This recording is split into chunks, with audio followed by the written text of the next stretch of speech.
Hay lugares que parecen cargados de una energía oscura, sitios que despiertan una mezcla de atracción y miedo en quienes los conocen. El Hotel Cecil, ubicado en el corazón de Los Ángeles, es uno de esos lugares. Con una historia marcada por crímenes atroces, muertes inexplicables y una reputación que ha superado generaciones, el Cecil ha sido llamado el Hotel Maldito. Construido en 1924, con la esperanza de convertirse en un símbolo de lujo y prosperidad, el Cecil pronto se vio atrapado en una espiral descendente. La Gran Depresión, la decadencia del barrio de Skid Row y más tarde, una serie de tragedias personales transformaron este lugar en un imán para las tragedias. Hoy exploraremos la oscura historia del Hotel Cecil, desde los eventos más aterradores y crímenes espeluznantes, hasta los fenómenos inexplicables que han hecho de este lugar un ícono del terror. ¿Por qué tantas vidas han terminado aquí? ¿Es simple coincidencia? ¿O acaso el hotel está realmente maldito? El Hotel Cecil fue construido en 1924, en una época en que Los Ángeles experimentaba un auge económico y social.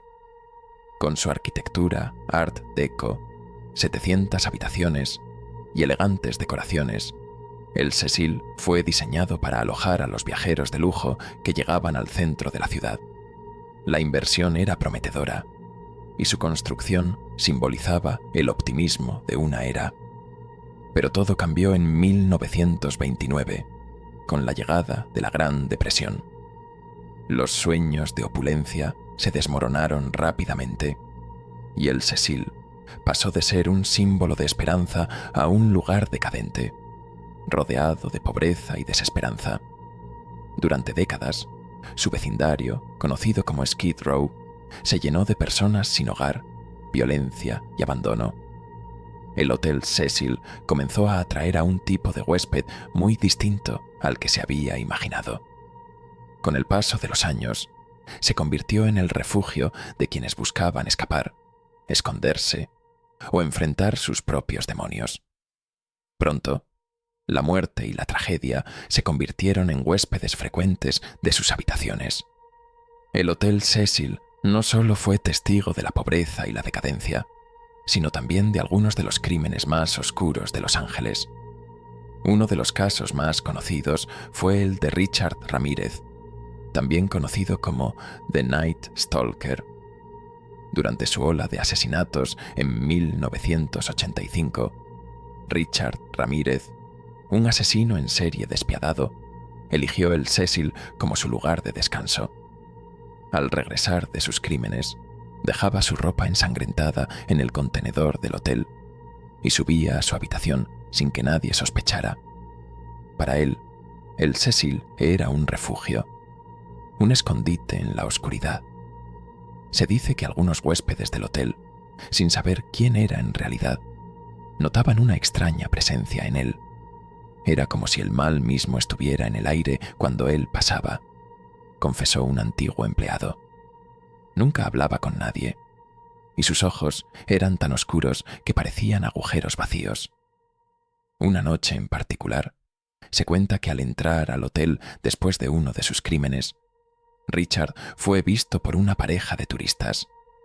Él les dirigió una mirada que describieron como inhumana, llena de rabia y vacío a la vez. No dijeron nada, pero su silencio no fue por casualidad. Fue el mismo miedo el que los hizo callar. Pero Richard Ramírez no fue el único asesino en serie que llamó al Cecil su hogar.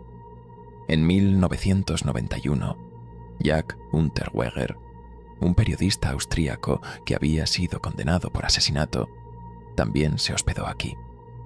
Lo que parecía una historia de redención se tornó en terror, pues Unterweger continuó asesinando mujeres mientras escribía para medios en Europa. Para él, el Cecil era mucho más que un simple hotel. Era un escenario de cacería. A menudo se le veía en el bar del hotel, observando a sus víctimas. Era muy educado. Siempre tenía una sonrisa, pero algo en él no estaba bien. recuerda un testigo. Era como si mirara a través de ti, como si fueras invisible. Los otros huéspedes no sospechaban que ese hombre amable era, en realidad, un cazador. Estos casos no son solo coincidencias. El Cecil parecía atraer a personas con oscuros deseos y con historias de redención fallida, convirtiéndose en el lugar perfecto para quienes buscaban esconder su verdadera naturaleza. Con el tiempo, las paredes del hotel parecían absorber cada uno de estos horrores, formando una energía que algunos aseguran aún persiste. Quienes han trabajado en el Hotel Cecil y quienes se han hospedado allí cuentan historias inquietantes. Aunque el edificio parece ordinario desde fuera, hay algo que hace que cada huésped sienta una opresión inexplicable desde el momento en que entra. Un antiguo empleado del hotel, que trabajó allí durante los años 80, relata lo siguiente. Siempre sentía que alguien me estaba observando, especialmente cuando subía a los pisos superiores. Era como si la oscuridad misma te siguiera. Una vez, escuché mi nombre susurrado, pero cuando me giré, no había nadie. Pensé que estaba perdiendo la razón. Otro testimonio, de una huésped que pasó una noche en el hotel en 1993, agrega: no pude dormir en toda la noche. Cada vez que cerraba los ojos, sentía que alguien se acercaba a mi cama. Incluso oía los pasos, como si alguien arrastrara los pies. Cuando prendí la luz, no había nadie, pero el aire estaba helado, como si la muerte misma estuviera en la habitación. A lo largo de los años, decenas de huéspedes han dejado comentarios inquietantes en el libro de registro. Algunos mencionan haber visto sombras en sus habitaciones. Otros describen haber sentido manos invisibles tocándolos en medio de la noche. Lo que debería haber sido un refugio seguro se convirtió, para muchos, en una pesadilla de la que solo podían escapar al salir del hotel. Algunos describen incluso haber oído el sonido de una puerta cerrándose en la habitación contigua, en la madrugada, cuando se suponía que nadie estaba hospedado allí. Los expertos en fenómenos paranormales tienen una teoría para lugares como el Hotel Cecil. La llaman energía residual. Según esta creencia, los eventos trágicos y violentos dejan una especie de marca energética en el espacio. Es como si las paredes, los pisos y cada rincón del hotel absorbieran las emociones intensas de quienes allí sufrieron, convirtiéndose en una especie de grabadora de energías. Quienes han estudiado el Cecil aseguran que el lugar emite una vibración peculiar, algo que va más allá de las simples apariciones de fantasmas. Es una especie de eco, explica un investigador paranormal. Los eventos pasados resuenan en el ambiente, haciendo que cada persona que entre sienta una mezcla de miedo y desesperación. Es como si el edificio mismo estuviera atrapado en un ciclo de sufrimiento. Una teoría sostiene que los lugares como el Cecil funcionan como una especie de batería espiritual. Cuantas más emociones intensas se descargan en ellos, más fácil es que esas energías permanezcan. Cada asesinato, cada tragedia, cada momento de dolor contribuye a cargar esta batería invisible. Quizás el Cecil no esté maldito en el sentido tradicional, pero es innegable que el lugar ha absorbido la oscuridad de los que han pasado por allí. Con cada muerte y cada tragedia, el hotel ha acumulado una carga energética que lo convierte en algo más que un simple edificio. Para algunos, es un recordatorio de que las tragedias dejan huellas y de que algunos lugares nunca pueden escapar de su historia. Entre todas las tragedias y misterios que rodean al Hotel Cecil, uno de los casos más desconcertantes ocurrió en 2013, cuando una joven canadiense llamada Elisa Lam desapareció durante su estadía en el hotel. Días después de su desaparición, la policía publicó el último video de Elisa capturado por las cámaras de seguridad del ascensor. En el video, Elisa parece confundida, como si algo o alguien la estuviera persiguiendo. Se asoma fuera del elevador, se esconde y luego hace movimientos extraños con sus manos, como si intentara comunicarse con una presencia invisible. Este video rápidamente se volvió viral y con él surgieron incontables teorías. Algunos creen que Elisa estaba bajo el efecto de una fuerza sobrenatural, mientras que otros sugieren que sufría de un episodio psicótico.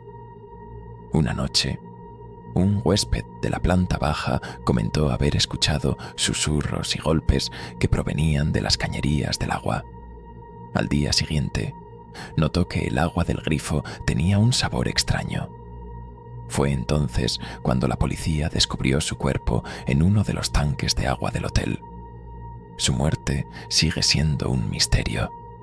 El Hotel Cecil sigue siendo un enigma. A lo largo de su historia, ha sido hogar de tragedias, refugio de asesinos y escenario de eventos inexplicables. ¿Es posible que todos estos sucesos sean solo una serie de coincidencias? ¿O hay algo más oscuro en juego? Algo que atrae la tragedia y la desesperación hacia sus muros. Ahora es tu turno de decidir. ¿Crees que el Hotel Cecil está realmente maldito o que es solo un lugar atrapado en la leyenda urbana? Cuéntanos en los comentarios tus teorías y si alguna vez has sentido que un lugar tiene una energía especial, buena o mala. Y si te gustó este recorrido, no olvides suscribirte y activar la campanita para seguir explorando juntos los misterios más oscuros del mundo. Siempre he escuchado historias sobre la casa Matusita, ubicada en el corazón de Lima. Al principio, solo eran rumores, relatos de vecinos y conocidos, historias que parecían sacadas de alguna leyenda antigua. Alguien decía haber escuchado gritos provenientes de sus ventanas al caer la noche. Otros aseguraban que, al pasar cerca, sentían un escalofrío inexplicable, como si el aire se volviera más pesado, como si algo intangible y oscuro los estuviera observando desde las sombras. Muchos contaban que nadie podía vivir allí por mucho tiempo, que quienes intentaban habitar la casa acababan abandonándola, como si una fuerza invisible los obligara a marcharse. Pero claro, todo esto eran solo historias, leyendas urbanas, que la gente repite hasta que se convierten en parte del lugar mismo. Al fin y al cabo, ¿cuántas ciudades no tienen sus propias leyendas?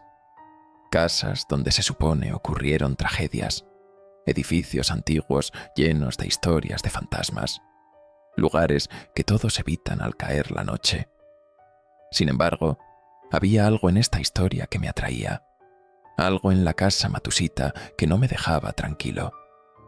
Quizás era la manera en que la gente hablaba de ella, con ese tono de voz bajo, como si la simple mención de su nombre pudiera atraer la desgracia. La curiosidad tiene una forma extraña de atraparte. Poco a poco, comencé a sentirme atraído por la casa Matusita. Tal vez fue una conversación casual con un amigo, o tal vez un documental visto a altas horas de la noche. Lo cierto es que la casa comenzó a ocupar mis pensamientos, como una sombra que se cuela lentamente en cada rincón de la mente. Decidí investigar. Quería saber qué había de cierto en esa casa, que parecía dejar una huella tan profunda en todos aquellos que se atrevían a acercarse. ¿Podría ser verdad que algo maligno habitaba allí? Algo que escapaba a la razón y desafiaba toda lógica. Algo que confrontaba a cualquiera con el terror en su forma más pura.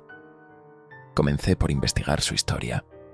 Descubrí que fue construida hace varias décadas y que en un principio no había nada fuera de lo común en ella.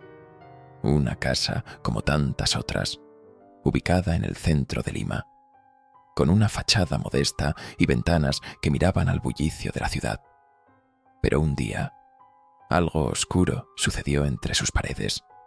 La historia cuenta que, durante una cena, una discusión acalorada terminó en una tragedia violenta. Algunos dicen que fue una pelea que se desató entre los invitados, una acumulación de odio y resentimiento que explotó de la peor manera posible. Otros aseguran que fue una venganza planeada, que uno de los invitados tenía un motivo oculto y decidió acabar con todos los presentes, en un acto de furia indescriptible. Desde entonces, la casa Matsushita nunca volvió a ser la misma. Esa tragedia, fuera cual fuera su naturaleza, parecía haberse quedado impregnada en las paredes, como un veneno invisible que aún emanaba. Fue entonces cuando decidí dar un paso más. Empecé a hablar con personas que vivían cerca, con aquellos que habían escuchado rumores de primera mano, con vecinos que pasaban diariamente frente a la casa y que, según decían, sentían cómo la piel se les erizaba al caminar junto a ella. Cada conversación revelaba un detalle nuevo, una sombra más en la historia de esa casa. Lo que descubrí fue aún más perturbador. Cada relato era más escalofriante que el anterior. Los vecinos aseguraban que al caer la noche era posible ver figuras en las ventanas, como sombras que se movían de un lado a otro, como si algo estuviera atrapado allí dentro, intentando salir. Algunos decían haber escuchado gritos, otros susurros apagados, como si alguien estuviera llamando desde el interior, como si la casa tuviera vida propia y buscara comunicarse con el exterior. Pero todos coincidían en algo. Había una presencia en esa casa, algo que hacía que cualquier intento de habitarla fuera imposible. Uno de los relatos que más me impactó fue el de un hombre que intentó alquilar la casa para abrir un negocio. Decía que al principio pensó que los rumores eran solo eso, rumores sin fundamento. Pero apenas pasaron 2 semanas cuando comenzó a experimentar cosas que lo llevaron al límite. Las puertas se cerraban solas, los objetos cambiaban de lugar y una sensación de opresión constante lo acompañaba durante el día y la noche. Finalmente, sin dar explicación a sus empleados ni a sus familiares, abandonó el lugar. Sin embargo, la historia que más llamó mi atención fue la de un presentador de televisión, conocido por su carácter escéptico, que decidió pasar una noche en la casa Matsushita para desmentir todas esas historias. Su objetivo era demostrar que no había nada en esa casa, que todo eran supersticiones infundadas. Pero según dicen, salió de la casa completamente perturbado, incapaz de hablar sobre lo que había visto.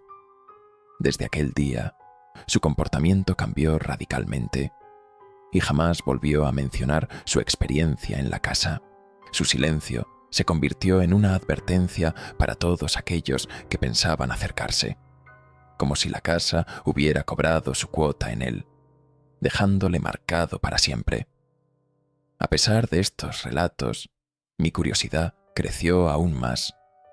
Sabía que no estaba solo en mi interés por el misterio de la casa Matsushita. Otros habían intentado investigar el lugar, tratando de capturar alguna prueba de lo inexplicable. Algunos lograron grabaciones de ruidos extraños, golpes en las paredes, puertas que se cerraban sin motivo aparente. Otros hablaron de la sensación opresiva que sentían al estar dentro, como si algo los estuviera observando desde las sombras, esperando el momento adecuado para manifestarse. A medida que seguía escuchando historias, comencé a sentir una atracción irresistible hacia la casa. No podía dejar de preguntarme si realmente había algo allí, si todas esas experiencias eran producto de la sugestión, o si, de verdad, la casa Matsushita albergaba algo mucho más oscuro, algo que no quería ser descubierto, algo que aguardaba en el silencio, esperando el momento en que alguien se acercara lo suficiente para revelarse. Fue entonces cuando escuché hablar de la teoría de la maldición. Algunas personas creen que la tragedia inicial no fue el comienzo de todo, sino el catalizador que desató una serie de eventos que ya estaban predestinados. Dicen que la casa está construida sobre un terreno cargado de energía negativa, un lugar que absorbe y amplifica las emociones de quienes cruzan su umbral. Otros piensan que las muertes en la casa liberaron una fuerza que quedó atrapada, alimentándose del miedo de aquellos que se acercan. La idea de que la casa Matusita estuviera maldita me resultaba perturbadora, pero no podía ignorarla. A medida que profundizaba en la historia, comencé a entender por qué este lugar se había convertido en una leyenda urbana. No era solo la casa, ni las sombras en sus ventanas, o los gritos que algunos aseguran haber escuchado. Era algo más profundo. Era el miedo colectivo que rodeaba el lugar, el terror de la gente al hablar de él. Era como si la casa se alimentara de esas historias, como si cada relato le diera más fuerza, como si se tratara de una criatura que necesitaba de ese miedo para sobrevivir. Finalmente, me decidí. Sabía que debía ir a la casa. No planeaba pasar la noche en su interior, pero necesitaba verla de cerca, sentir esa atmósfera de la que tanto había escuchado. Me acerqué a ella al atardecer, cuando las sombras comenzaban a alargarse y la ciudad de Lima se cubría de una tenue penumbra. A medida que avanzaba, sentía cómo la casa me llamaba, como si un susurro en mi mente me empujara a seguir adelante, a cruzar la línea de lo desconocido. Cuando estuve frente a ella, experimenté algo que jamás olvidaré, una sensación de opresión, como si el aire a mi alrededor se volviera denso y pesado, cargado de una energía que parecía venir de otro tiempo. Miré las ventanas, aquellas que muchos aseguraban ver en movimiento, y por un instante tuve la impresión de que alguien me observaba desde el interior.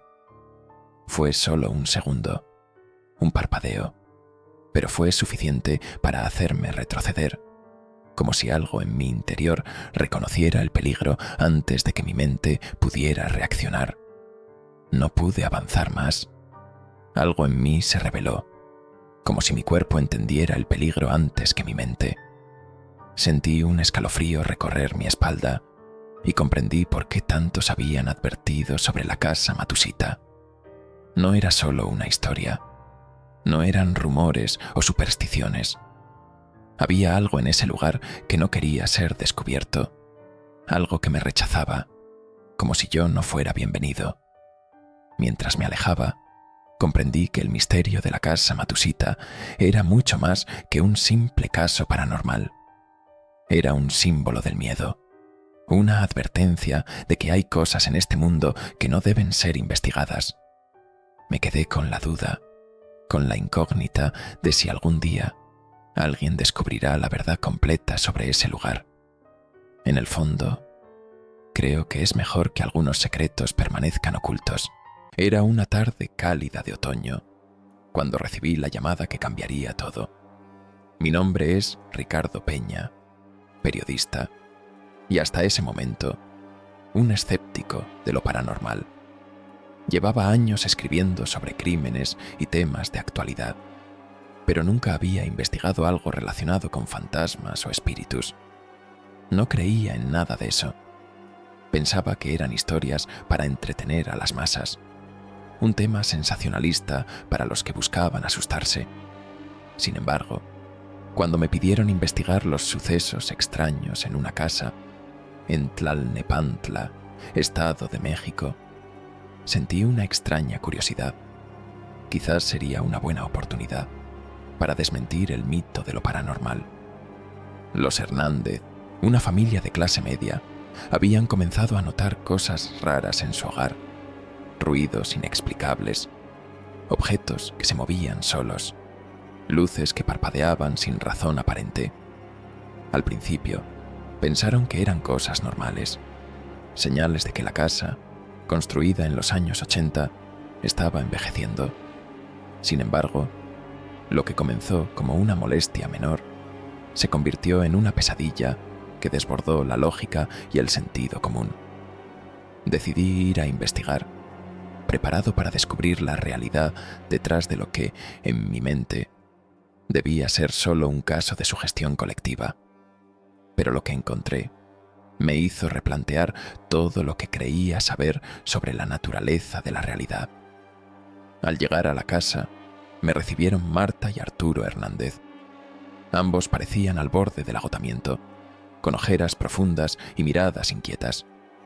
El ambiente dentro de la casa era extraño. Había un silencio pesado, opresivo, que se sentía como una presencia invisible. Durante el primer recorrido, examiné cada habitación. Las paredes mostraban signos de envejecimiento, manchas de humedad y algunos muebles desgastados. A simple vista, parecía una casa común, pero había algo en el aire, algo que no podía explicar. Marta me explicó que los eventos comenzaron lentamente. Al principio, solo fueron ruidos, pasos en el piso superior, cuando no había nadie, susurros que parecían provenir de las paredes. Con el tiempo, los objetos empezaron a moverse. Una lámpara que se deslizaba sola sobre la mesa, una silla que se desplazaba lentamente por el suelo de madera. Marta describió cómo escuchaba esos sonidos por la noche y cómo cada vez se volvía más difícil ignorarlos. Pensamos que era una broma de los niños, dijo Arturo, su voz temblando, pero después las cosas se hicieron más reales. Fue entonces cuando escuché el primer relato aterrador de Valeria, su hija de 10 años. Con voz temblorosa, me contó que una noche, mientras iba al baño, había visto una figura extraña en el pasillo de la planta alta, una sombra alargada que se movía de manera antinatural, como si fuera parte de la oscuridad misma. No tenía rostro, susurró Valeria, solo una sombra, pero estaba mirándome. Ese fue el primer aviso de que algo estaba muy mal. Para entender lo que estaba ocurriendo, contacté a un parapsicólogo local, el doctor Carlos Gutiérrez. Tenía una reputación sólida y había trabajado en otros casos de actividad paranormal en la región. Al verlo, noté que era un hombre de aspecto sereno, con una mirada profunda que parecía ver más allá de lo visible. Me explicó que el fenómeno parecía un clásico poltergeist, una entidad que se alimenta de la energía emocional de los habitantes y puede manifestarse de formas físicas, como ruidos o desplazamientos de objetos. Instalamos varias cámaras de seguridad en la casa, en los lugares donde los sucesos eran más frecuentes. Durante la primera noche de grabación, obtuvimos pruebas que desafiaban toda lógica. Sillas que se movían solas, sonidos de pasos en habitaciones vacías, objetos cayendo sin explicación. Lo más perturbador fue una grabación de audio que captó una voz, apenas audible, susurrando el apellido de la familia. Hernández, Hernández. Era como si la casa estuviera reclamando su presencia, como si los estuviera llamando a algo más oscuro. En los días siguientes, los fenómenos se intensificaron. Los niños comenzaron a tener pesadillas, especialmente Valeria, quien ahora dormía con la luz encendida. Empezó a hablar con alguien invisible, susurrando palabras que no comprendíamos. Una noche, mientras revisaba mis notas, escuché su risa, una risa apagada que provenía de su habitación. Al entrar, vi que Valeria estaba mirando hacia el rincón oscuro de la habitación, hablando con alguien que yo no podía ver. Marta y Arturo, desesperados, pidieron al doctor Gutiérrez que se quedara una noche. Sin embargo, él se mostró reacio, advirtiendo que la entidad parecía estar más allá de un espíritu tradicional, como si fuera una energía mucho más antigua y peligrosa. Lo que más me inquietaba era el cambio en la dinámica familiar. Marta y Arturo intentaban mantenerse unidos, pero el miedo se había apoderado de ellos. Había algo en el aire, algo que los mantenía en constante alerta. Una noche, mientras conversábamos, Arturo confesó entre susurros: «A veces siento que esta casa quiere separarnos, que quiere consumirnos». Una madrugada, Marta me llamó, su voz temblorosa, casi ininteligible. «Ricardo, ven rápido. Algo está aquí». Corrí hacia la casa, el corazón latiendo con fuerza. Al llegar, encontré a la familia reunida en el salón, sus miradas fijas en el centro de la habitación. La lámpara del techo oscilaba de un lado a otro, como si una fuerza invisible la empujara. De repente, una sombra apareció, más densa, más definida. Se movía rápidamente, saltando de una esquina a otra, como si fuera una criatura hecha de oscuridad misma. Durante la última noche en la casa, el doctor Gutiérrez sugirió realizar un ritual de purificación. Mientras él y su equipo se preparaban, decidí quedarme solo en una habitación, tratando de entender lo que estaba ocurriendo. Fue entonces cuando noté algo en una esquina, una grieta en la pared que habíamos pasado por alto. Al acercarme, descubrí un símbolo antiguo, tallado en la pared. Era un símbolo chamánico, usado en rituales de los antiguos pueblos indígenas de la región. Y entonces lo comprendí. Esto no era un simple poltergeist. Algo mucho más antiguo y profundo se había desatado en esa casa. No era un espíritu vengativo, ni una energía residual.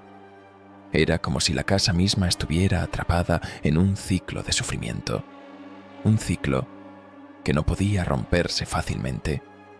Al ver el símbolo, sentí un escalofrío recorrer mi cuerpo, como si una fuerza invisible me advirtiera que no debía seguir investigando. Realizamos el ritual, y aunque los fenómenos cesaron, la atmósfera en la casa nunca volvió a ser la misma. Marta y Arturo decidieron mudarse poco después, y los niños nunca volvieron a hablar de lo sucedido. Años después, cuando regresé a Tlalnepantla, pasé frente a la antigua casa de los Hernández, vacía, abandonada, con el cartel de «Se vende» colgando en la puerta. Aunque no vi nada extraño desde afuera, sabía que esa casa seguía guardando secretos que nunca serían revelados. Lo que experimenté con los Hernández no solo cambió mi perspectiva sobre lo paranormal, sino que también me dejó una profunda lección sobre las fuerzas que a veces no entendemos. ¿Fue realmente un poltergeist, un espíritu vengativo, o algo mucho más oscuro? Lo único que sé es que todos los que estuvimos allí nunca olvidaremos lo que sucedió.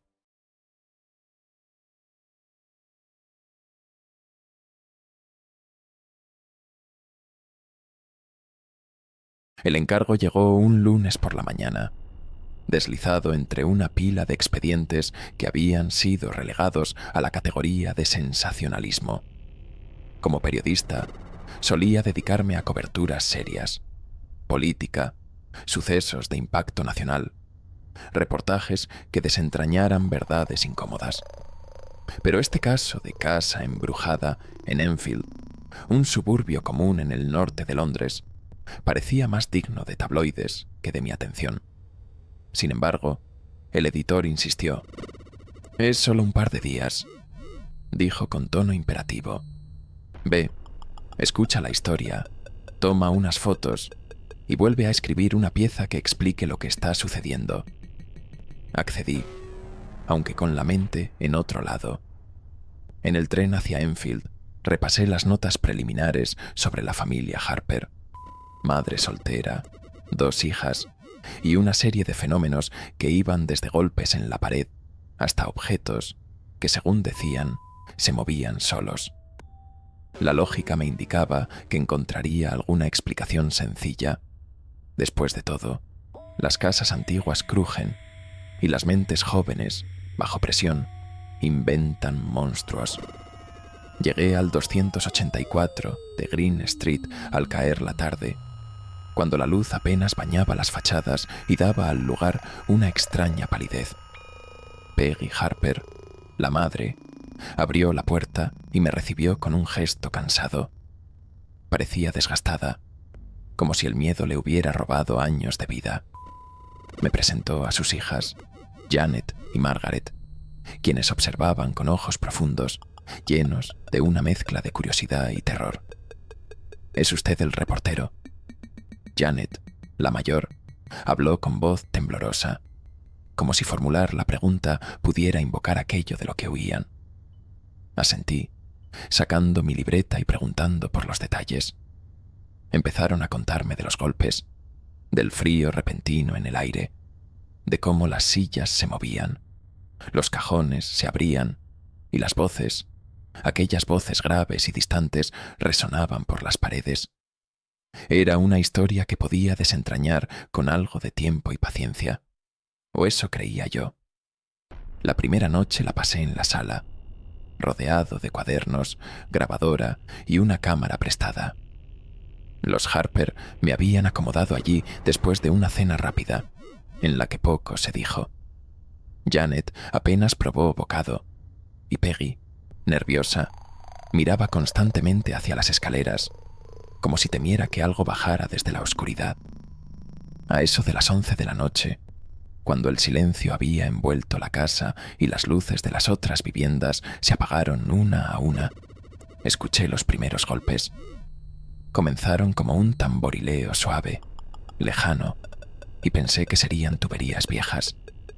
Pero el ritmo se hizo más fuerte, más constante, hasta que parecían manos golpeando las paredes, como si alguien o algo buscara abrirse paso. «¡Janet!», grité, pero ella ya estaba en la puerta, mirando con los ojos abiertos de par en par. «¿Lo oye? ¿Lo ve ahora?», me susurró, con un tono que mezclaba desafío y esperanza, como si esperara que al fin pudiera entender. Aquella noche parecía interminable.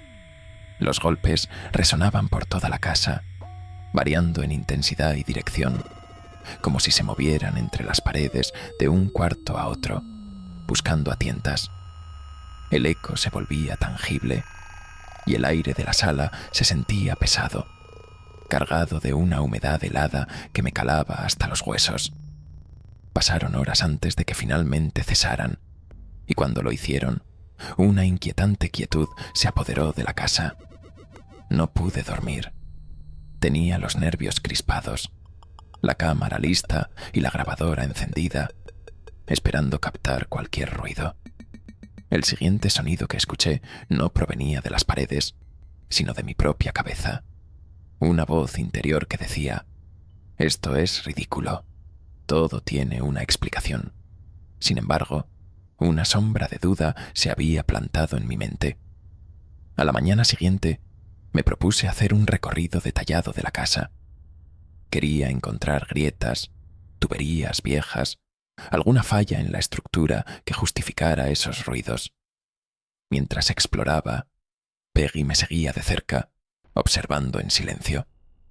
En un momento, me señaló la habitación de Janet y Margaret, el centro de las manifestaciones, según ellas. Entré con cautela, como si esperara que el cuarto mismo pudiera agredirme de alguna forma.